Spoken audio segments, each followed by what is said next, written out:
ఈరోజు హంద్రీనీవా ప్రాముఖ్యత గురించి జరిగిన పరిణామాలన్నీ కూడా ఈరోజు రాష్ట్ర ప్రభుత్వం దృష్టి తీసుకొని ఈరోజు ప్రజలకు గౌరవ ముఖ్యమంత్రి చంద్రబాబు నాయుడు గారు కూటమి ప్రభుత్వం ఈ అనంతపురం కరువు జిల్లాకి మరి హంద్రీనీవా నుంచి ఎక్కడెక్కడ వాటర్ పోతా ఉందో అని పుష్కలంగా ఈరోజు వాటర్స్ వస్తున్నాయి.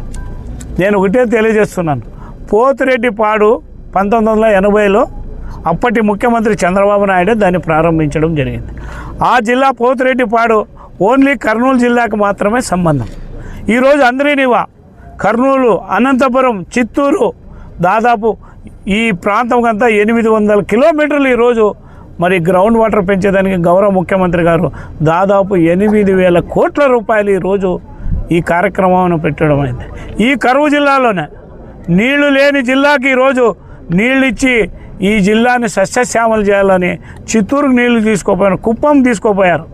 మరి ఇదే వైసీపీ ప్రభుత్వం గతంలో ఆ రాయలసీమలో దాదాపు 108 ప్రాజెక్టులు ఉంటే 103 ప్రాజెక్టులకి ₹1 నిధులు ఇవ్వకుండా మరి ఈ ప్రజలకు ఈరోజు మరి నీళ్ళ సౌకర్యం రైతాంగాన్ని పట్టించుకోకపోగా ముఖ్యంగా ఈరోజు 80 చెరువులు 80% నీళ్లు వర్షానికి కానీ హంద్రీనీవా ద్వారా కానీ మరి రాయలసీమ ప్రాంతంలో ఈరోజు అన్ని చెరువులు కళకళలాడుతున్నారు.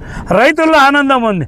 గౌరవ ముఖ్యమంత్రి గారు ఒకటే ఆలోచన చేశారు, రైతు బాగుంటేనే దేశం బాగుంటుందని. ఈరోజు అనంతపురం జిల్లా రైతులకు మరి ఈరోజు నీళ్ళు ఇస్తే అద్భుతమైన హార్టికల్చర్ మరి ఈ రాష్ట్రంలో దేశంలోనే విలువైన నాణ్యమైన మళ్ళీ ఫలాలు వస్తామని ముఖ్యమంత్రి గారు ఆలోచన చేసి ఈరోజు దాదాపు 2,800 కోట్ల రూపాయలు దాదాపు 8-9 నెలల్లోనే మన ఫైనాన్స్ ఆర్థిక శాఖ మంత్రులు మరి కేశవ్ గారు మరి ఇక్కడున్న శాసనసభ్యులందరూ కూడా హంద్రీనీవా వెడల్పు చేయడంతోనే 80 టీఎంసీల నీళ్ళని ఈరోజు మరి మన ప్రాంతానికి కానీ మరి చిత్తూరుకు కానీ మరి కర్నూలుకు కానీ మరి ఈ ప్రాంతాలన్నిటికీ నీళ్లు తీసుకురావడం జరిగింది.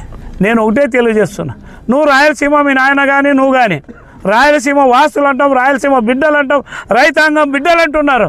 జగన్మోహన్ రెడ్డి నీకంటూ ఒక మనస్సాక్షి అనేది ఉంటే ఒకసారి ఆలోచించే. ఈరోజు ప్రభుత్వము రైతుల గురించి ఆలోచిస్తుంది, రైతాంగాన్ని గురించి ఆలోచిస్తుంది. నువ్వు లేనిపోని పోతిరెడ్డిపాడు కాడికి వచ్చి నువ్వు ధర్నా చేస్తే నిన్నే జనం తరిమి కొట్టే రోజులు వస్తున్నావని మనవి చేస్తున్నాం.